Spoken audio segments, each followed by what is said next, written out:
اختیارہ کا مطلب کیا ہوتا ہے؟ فال، شگون لینا. دور جاہلیت میں ہر طرح کے شگون لیتے تھے لوگ، اچھے بھی اور برے بھی. ابو حسان کہتے ہیں کہ بنو عامر قبیلے کے 2 آدمی حضرت عائشہ کے پاس آئے اور کہا کہ نبی صلی اللہ علیہ وسلم کے حوالے سے ابو ہریرہ یہ حدیث بیان کرتے ہیں کہ گھر، عورت اور گھوڑے میں نحوست ہوتی. حضرت عائشہ غصے میں آ گئی. فرمایا اس ذات کی قسم جس نے محمد صلی اللہ علیہ وسلم پر فرقان نازل کیا، رسول اللہ صلی اللہ علیہ وسلم نے ایسی بات نہیں فرمائی. آپ نے تو فرمایا تھا کہ جاہلیت والے ان چیزوں سے برا شگون لیتے تھے. یعنی دور جاہلیت میں ان 3 چیزوں کو منحوس سمجھا جاتا تھا، کیونکہ آپ نے تو یہ فرمایا نا کہ کوئی بیماری لا ادوا، یعنی کوئی بیماری متعدی نہیں، نہ برے شگون کی کوئی حقیقت ہے، اور نظر لگنا برحق ہے. نظر لگتی ہے، یہ آپ نے خود فرمایا. اب بتا دیا نا کہ کیا ہوتا ہے اور کیا نہیں. اور جہاں تک پرندے سے شگون لینے کی حقیقت ہے جو عرب کیا کرتے تھے، تو ابو بردہ کہتے ہیں کہ میں عائشہ رضی اللہ تعالی عنہا کے پاس آیا اور کہا امی جان مجھے کوئی حدیث بیان کرے. ام المومنین تھی نا، تو اکثر صاحب ان کو امی بھی کہتے تھے. جو آپ نے رسول اللہ صلی اللہ علیہ وسلم سے سنی ہو. انہوں نے کہا کہ رسول اللہ صلی اللہ علیہ وسلم نے فرمایا پرندہ اپنی تقدیر کے مطابق اڑتا ہے. یعنی جہاں اللہ نے اس کے لیے مقدر کیا دائیں جانا یا بائیں جانا، وہ اس وجہ سے نہیں دائیں جاتا یا بائیں کہ وہ بتانا جاتا ہے کہ کسی کے لیے کوئی کام اچھا یا برا. یعنی وہ قسمت کے فیصلے نہیں کرتا ایک یا دوسری طرف اڑ کر. اور آپ کو اچھی فال پسند تھی، یعنی نبی صلی اللہ علیہ وسلم کو. پھر اسی طرح اس کے بارے میں سعد بن ابی وقاص کی ایک حدیث ہے. سعید بن مسیب جو تابعی تھے، انہوں نے سعد بن ابی وقاص سے پوچھا تو انہوں نے جھڑک دیا، یعنی بدشگونی کے بارے میں جب پوچھا تو جھڑک دیا اور کہا تمہیں یہ کس نے کہا ہے؟ لیکن میں نے نام نہیں بتایا کہ کس نے کہا ہے، مجھے اچھا نہ لگا کہ میں کسی کا نام کوٹ کروں. انہوں نے کہا کہ رسول اللہ صلی اللہ علیہ وسلم نے فرمایا کہ کوئی بیماری متعدی نہیں، کوئی فال بری نہیں، اور نہ الو کا بولنا کوئی اثر رکھتا ہے. اگر بدشگونی ہوتی تو گھوڑے، بیوی اور گھر میں ہوتی. یعنی ہے نہیں، یہ دور جاہلیت کا خیال ہے. اگر ہوتی تو ایسا ہوتا جب تم سنو کہ فلاں علاقے میں طاعون کی بیماری پھیل گئی ہے تو وہاں نہ جاؤ، اور اگر تم اس علاقے میں ہو تو وہاں سے مت نکلو. تو اس کا کیا مطلب؟ جب یہ منع کیا کہ وہاں نہ جاؤ، اور اگر کسی مجزومی کو دیکھو تو وہاں سے ہٹ جاؤ، تو اس کا مطلب ہے کہ وہ لگ جائے گی تم کو؟ نہیں، اس کا مطلب یہ کہ احتیاط برتو. کسی بیماری کا لگنا یا نہ لگنا، نفع یا نقصان، وہ صرف اللہ کے اذن سے ہے. چونکہ یہ چیزیں سبب بن جاتی ہیں اور انسان کو وہم میں مبتلا کر دیتی ہیں اور پریشان رکھتی ہیں. اور بہت سی بیماریوں کا تعلق سوچ سے بھی ہوتا ہے. تو جب انسان وہ چیز بار بار سوچنے لگتا ہے تو وہ اس کے اندر بھی کت ہونے لگتی ہے اور وہ چیز اثر کر جاتی. آج کل ڈاکٹر ہر بیماری کا علاج کہتے ہیں ٹینشن نہ لیا کریں. ٹینشن کیا؟ اس چیز کو سر پہ سوار کر لینا. یہ اسٹریس اور خوف اور اس طرح کے جو توہمات ہیں، یہ ہمارے اندر ایسے ہارمونز ریلیز کرتے ہیں کہ جو ہماری امیونٹی کو افیکٹ کرتے ہیں، اور پھر واقعی وہ بیماریاں لگنے لگتی ہیں.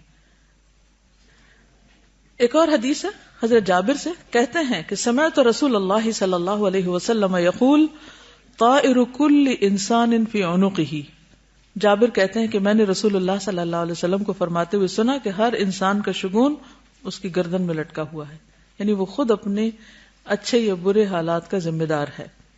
اور جہاں تک اس چیز کا تعلق ہے کہ اگر نحوست ہوتی تو عورت گھر اور گھوڑے میں ہوتی. ان 3 چیزوں کا ذکر کیوں ہے؟ بیوی، گھر اور سواری کا.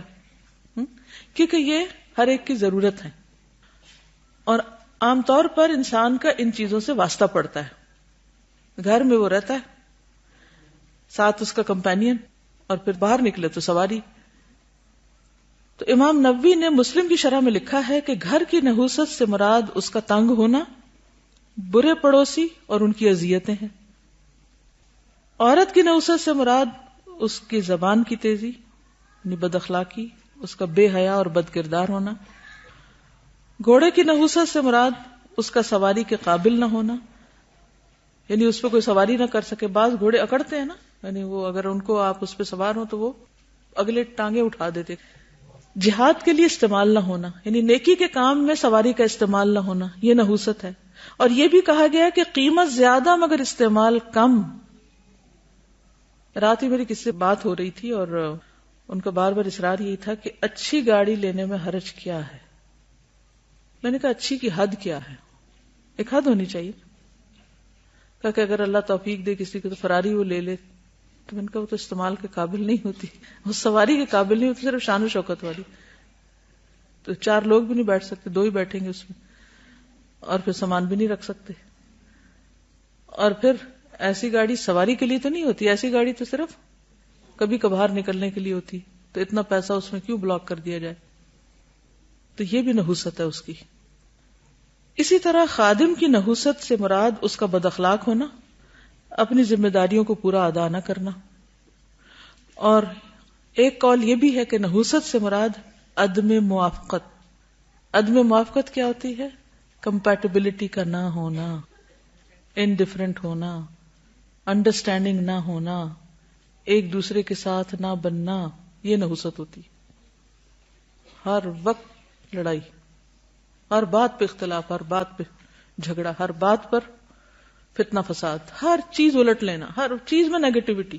یہ ہے نحوست کہ انسان اپنی کیا دوسروں کی بھی زندگی حرام کر کے رکھ دیتا ہے, بیوی بچوں کی بھی اور بھی جو آس پاس کے لوگ ہیں. خطابی کہتے ہیں کہ ان 3 چیزوں عورت, گھر اور گھوڑا, اس میں بذات خود کوئی تاثیر نہیں ہے, یعنی ان کے اندر کوئی چیز نہیں ہے, سب اللہ کی مشیت اور فیصلے پر منحصر ہے. 3 چیزوں کا اس لیے خصوصی طور پر ذکر ہے کہ انسان کو سب سے زیادہ واسطہ انہی چیزوں سے پڑتا ہے, ورنہ کوئی بھی چیز ایسے ہو سکتی ہے کہ جو انسان کے لیے فائدے کی بجائے نقصان کے ذریعے ہو.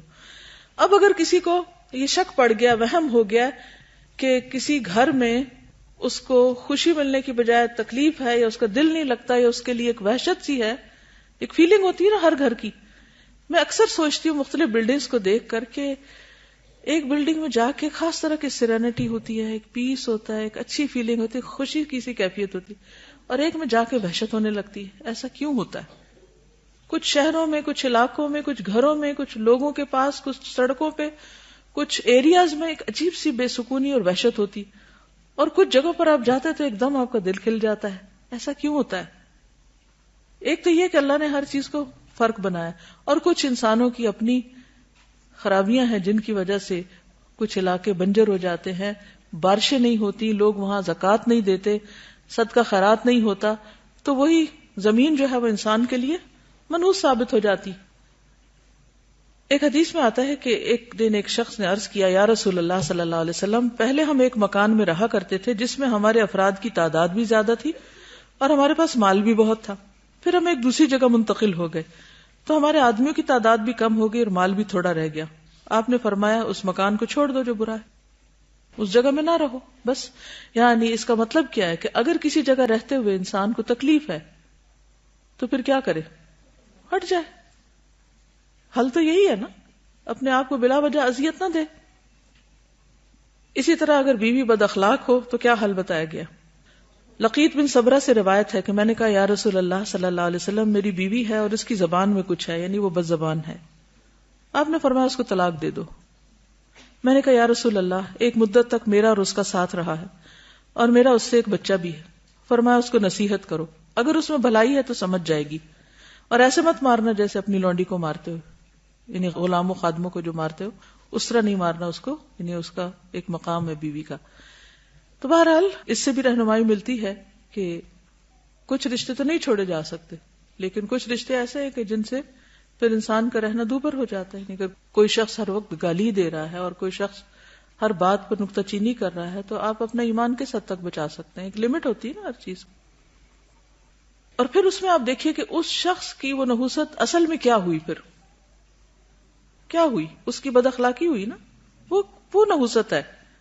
بحیثیت انسان اس کے بس میں کچھ نہیں ہے. تو کسی بھی چیز سے کہ یہ کتاب میں نہیں لے رہی کیونکہ یہ کتاب کا رنگ سبز ہے اور ہمارے ہاں سبز رنگ ہم کو سوٹ نہیں کرتا, تو یہ چیز نہیں ہونی چاہیے. نہ سبز رنگ میں کچھ ہے نہ کتاب میں کچھ ہے. ہاں اگر کسی کتاب کے اندر کوئی ایسی چیزیں لکھی ہوئی ہیں جو اللہ کو پسند نہیں, تو ہو سکتا ہے اس کا کچھ اثرات ہوں, لیکن کسی بھی چیز کی برائی یا کسی بھی گناہ کی بہرحال اپنی نحوست ہوتی ہے. مگر عام چیزوں کو منحوس قرار دینا یہ درست نہیں. نحوست پکڑنا شرک ہے, علاج اس کا توکل ہے. اور کسی کام سے صرف شگون پکڑ کے رک جانا یہ بھی شرک ہے.